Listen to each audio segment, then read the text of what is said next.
Bonsoir et bienvenue pour ce mercredi soir et toujours l'étude concernant cette lettre qui Paul écrit à Ban Éphésiens et nous arrivons à comprendre ce que le chapitre 5 et bien qu'il y cause beaucoup à partir du verset 22 au 33 du mariage, mais il cause un peu plus que cela lorsque il montrait au mari le devoir et comment aimer. Et Éphésiens 5 du verset 25 au verset 33.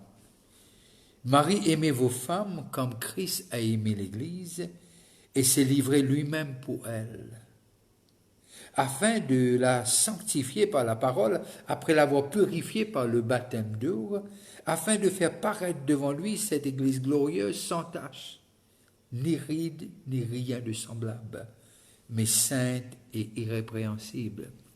C'est ainsi que les maris doivent aimer leurs femmes comme leur propre corps.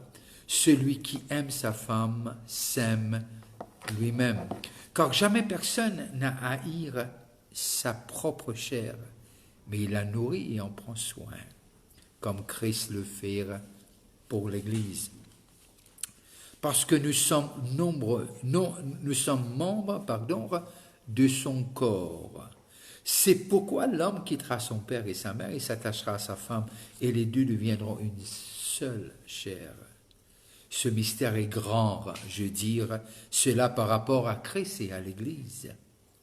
Du reste que chacun de vous aime sa femme comme lui-même et que la femme respecte son mari.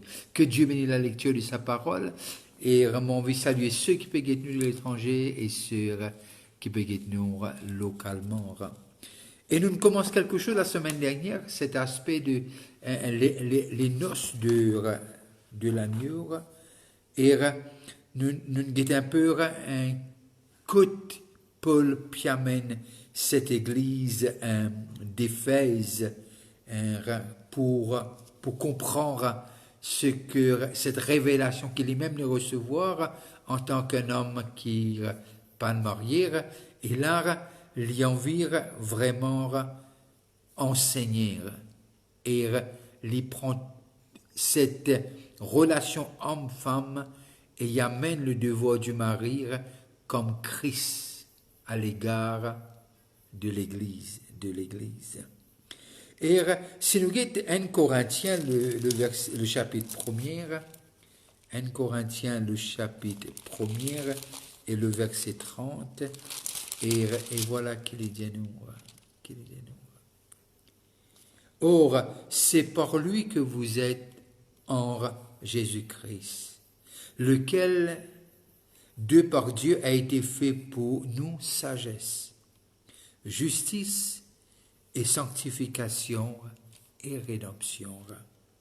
Et Romains le chapitre 8, le verset 30, Romains 8, 30, toujours écrit par Paul, et 8, 30, et voilà qu'il est dit à nous. Et ceux qu'il a prédestinés, il les a aussi appelés. Et ceux qu'il a appelés, il les a aussi justifiés. Et ceux qu'il a justifiés, il les a aussi glorifiés. Alors là, nous arrivons à comprendre quand nous prenons ces textes et nous amène lire à la lumière, ou plus ou moins nous prenons le texte d'Éphésiens, nous amène lire à la lumière de ces deux textes, nous arrivons à comprendre de ce que Christ est simplement Christ, capable, prépare nous, et comme on l'a dit la semaine dernière, retire tout ça man ride, et afin de faire paraître devant lui cette église glorieuse, sans tache, ni ride, ni rien de semblable, mais sainte et irrépréhensible. Et là, nous arrivons à comprendre seulement Christ qui est capable de tirer sa man tache là et sa man ride là. Et présente-nous. Alors, dans Paul prend l'idée, il dit, c'est l'époux qui est en train de préparer l'épouse. Alors, il fait une référence au mari, il dit, content cette femme, comment Christ content l'Église. Et là, il amène et il montre de ce que cette préparation dans le texte concernant l'Église, et que l'idée c'est un mystère, et l'époux, ça veut dire l'épouse qui est l'Église, et l'époux qui est Christ, et c'est Christ seul qui est capable, prépare l'épouse à sa rencontre. Et nous avons besoin de comprendre que l'œuvre de Christ ne s'arrête pas à la croix. Je le redis. L'œuvre de Christ ne s'arrête pas à la croix. Jamais on dit que la rédemption n'est pas complète à la croix. C'est pas ça qu'il me dit. Loin de là. On dit l'œuvre de Christ ne s'arrête pas à la croix. Il continue. C'est ça, cette phase de sanctification, de purification, et élimine sa toxique, sa poison, sa pollution qu'appelle le péché là. Et c'est ça qui nous arrive à comprendre que Christ peut encore faire, et non seulement il est tout seul capable de faire, et quand il fait bien. Et il dit le verset 27 du chapitre 5, afin de faire paraître devant qui? Devant lui. Cette église glorieuse, l'hypécose de nous. Et alors que Paul prend cet exemple pour dire le mari et la femme, sans tache ni ride, ni rien de semblable, mais sainte et irrépréhensible. C'est ainsi que le mari doit aimer leur femme comme leur propre corps. Et quand on arrive dans Philippiens le chapitre 3, Philippiens 3, Éphésiens, Philippiens 3, le verset 20 à 21, et voilà qu'il est dit à nous. Mais notre cité à nous est dans les cieux, d'où nous attendons aussi comme sauveur le Seigneur Jésus-Christ, qui transformera le corps de notre humiliation en le rendant semblable au corps de sa gloire par le pouvoir qu'il a de s'agir toutes choses. Et là, nous arrivons à comprendre de ce que dans cette préparation, dans cette purification, un but pour être dans cette cité où quotidiennement il a préparé une place pour nous. Nous sommes l'épouse de Christ. Et Éphésiens 1er, le verset 4, et déjà Paul donne le ton, 1er 4, et voilà qu'il dit. En lui, Dieu nous a élus avant la fondation du monde, pour que nous soyons saints et irrépréhensibles devant lui. En lui, Dieu nous a, en Christ, Dieu nous a élus avant la fondation du monde pour que nous soyons saints et irrépréhensibles devant lui. Et là, nous arrivons à comprendre aussi, lorsque nous arrivons à Éphésiens 3, le verset 20 et 21, et voilà qu'il dit encore. Vous avez été édifiés sur le fondement des apôtres et des prophètes, Jésus-Christ lui-même étant la pierre angulaire. En lui, tout édifice bien coordonné s'élève pour être un temple saint dans le Seigneur.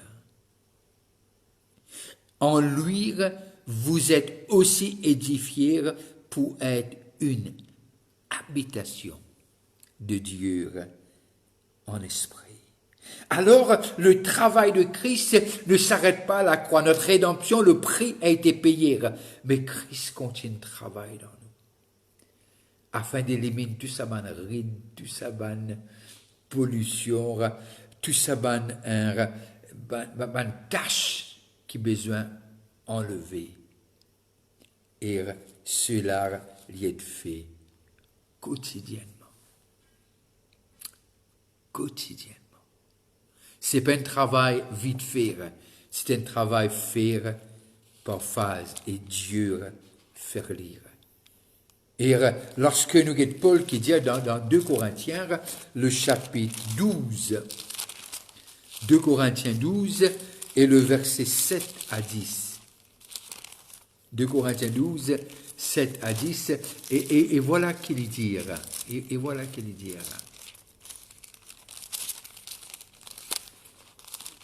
Et Paul lire vraiment arriver à comprendre tout ce qu'il dit, le péché dit que par l'esprit. 12, 7 à 10, et voilà. Et pour que je ne sois pas enflé d'orgueil à cause de l'excellence de ses révélations, il m'a été mis une écharpe dans la chair, un ange de Satan pour me souffleter et m'empêcher de m'engenouiller. Toutefois, j'ai prié le Seigneur de l'éloigner de moi. Et il m'a dit, ma grâce te suffit, car ma puissance s'accomplit dans ta faiblesse. Je me glorifierai. Je me glorifierai. Donc bien plus volontiers de mes faiblesses, afin que la puissance de Christ repose sur moi. C'est pourquoi je me plais dans les faiblesses, dans les outrages, dans les calamités, dans les persécutions, dans les détresses pour Christ, car je suis faible. C'est alors que je suis fort. Alors, il montre-nous de ce que Paul dit, tous ces événements qui arrivèrent, il est comme un choc dans la chair, même juste pour garder moi humble, mais il aussi comprend que ça forme partie de cette préparation, ça forme partie, et très souvent le voir nous dire de ce que, parce que Paul même lui dire, un fils qu'il aime, le fils que Dieu aime, il châtie. Moi, peut dire ou maladie, moi, peut dire ou ce qui pauvreté, moi, c'est pas ça. Mais parfois, nous connaissons comment Dieu puis amène nous dans le chemin que nous avons dit. Comment quelqu'un dit, il dit parfois, douleur, c'est meilleur des professeurs. Pain is one of the greatest teachers. Et là, nous arrivons à comprendre, Paul dit, dans toutes ces choses, c'est alors que je suis fort. Alors Paul arrivé trouve par l'esprit que ces choses, c'est toutes choses concourent au bien, au bien. Philippiens 1:6, et voilà qu'il dit nous. Philippiens 1:6. Je suis persuadé que celui qui a commencé en vous cette bonne œuvre la rendra parfaite pour le jour de Jésus-Christ. Et nous arrivons à comprendre que Paul peut faire les maris de cette église des fêtes, né de nouveau, rempli du Saint-Esprit, et il peut envie amener une dimension que Dieu peut diriger. Et il dit que c'est Romains 8, 22 et 23. Romains 8, 22 et 23. Or, nous savons que jusqu'à ce jour, la création tout entière soupire et souffre les douleurs de l'enfantement. Et c'est pas elle seulement. Et ce n'est pas elle seulement, mais nous aussi qui avons les prémices de l'esprit. Nous aussi, nous soupirons en même temps en attendant l'adoption, la rédemption, pas de notre esprit, de notre corps. Alors, l'Église, Panko arrive à cet état-là. Mais Jésus-Christ continue le travail, jour après jour. Rides et taches sont enlevées. C'est sa main, son esprit. Apocalypse le chapitre 19. Apocalypse, le chapitre 19, le verset 6. Apocalypse 19 et le verset 6 au verset 9. Et là, nous trouvons côte, genre, cette révélation qu'il recevoir. Et j'entendis, comme une voix d'une foule nombreuse, comme un bruit des grosses eaux, et comme un bruit de fortes tonnerres, disant Alléluia, car le Seigneur notre Dieu Tout-Puissant est entré dans son règne,